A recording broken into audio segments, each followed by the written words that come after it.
एक औरत थी, भगवान श्री कृष्ण की परम भक्त। दिन रात उनके नाम का सिमरन करती। एक दिन उसका 8 साल का बेटा घर की छत से आंगन में गिर पड़ा।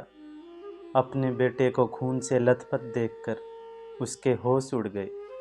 उसी बदहवासी की हालत में उसने अपने बच्चे को गोद में उठाया और तुरंत अस्पताल की ओर दौड़ने लगी। अस्पताल की ओर जाते वक्त उसके दिमाग में बार बार यही ख्याल आ रहा था कि मैं ईश्वर को इतना मानती हूँ और आज ईश्वर ने मेरे साथ ये क्या किया।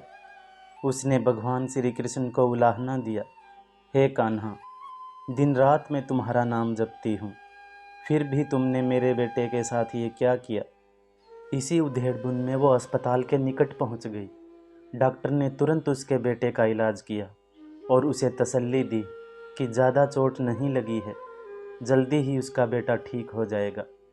डॉक्टर ने दवाई देकर उसे घर भेज दिया, पर वो तो माँ का दिल था। बार बार उसी घटना को याद करके वो सिहर उठती। बार बार उसे ख्याल आता कि भगवान का इतना नाम लेने पर भी उसके बच्चे के साथ क्या हो गया। भगवान ने उस समय उसके बच्चे की रक्षा क्यों नहीं की। ये प्रश्न उसके दिमाग में बार बार आ रहा था। और अब भगवान की लीला देखिए।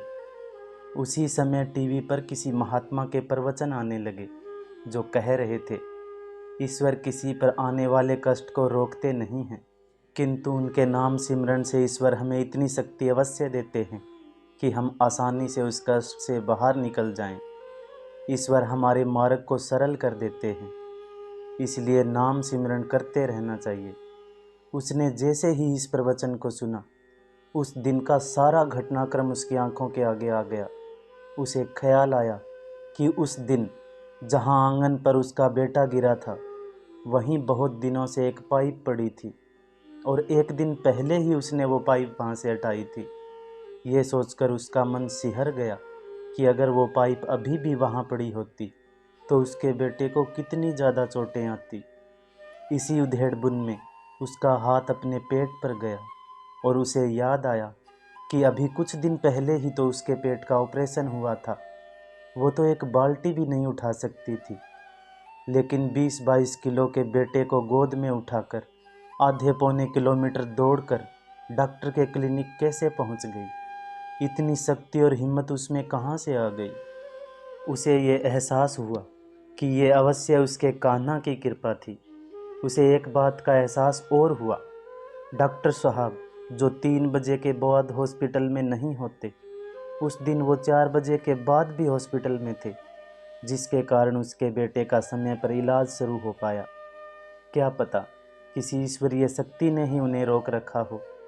इस सारे घटनाक्रम को याद करते ही उसके मन से सारे संशय दूर हो गए और जल्दी ही घर के मंदिर में जाकर उसने श्री कृष्ण को प्रणाम किया और कहा, हे कान्हा, मेरे पुत्र की रक्षा करने के लिए तेरा शुक्रिया।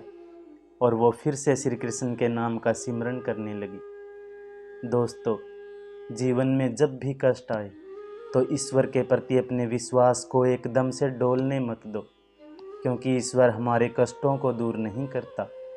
वो हम में वो हिम्मत पैदा करता है जिससे हम अपने कष्टों का सामना कर सकें।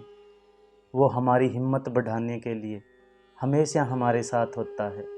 पग पग पर ये एहसास दिलाता है कि तू डर मत, मैं हूँ तेरे साथ।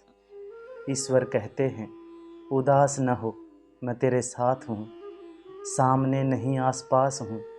पलकों को बंद कर और दिल से याद कर, मैं कोई और नहीं, तेरा ही विश्वास हूँ।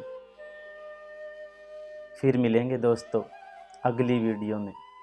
तब तक के लिए अपना ख्याल रखना और हमेशा मुस्कुराते रहना।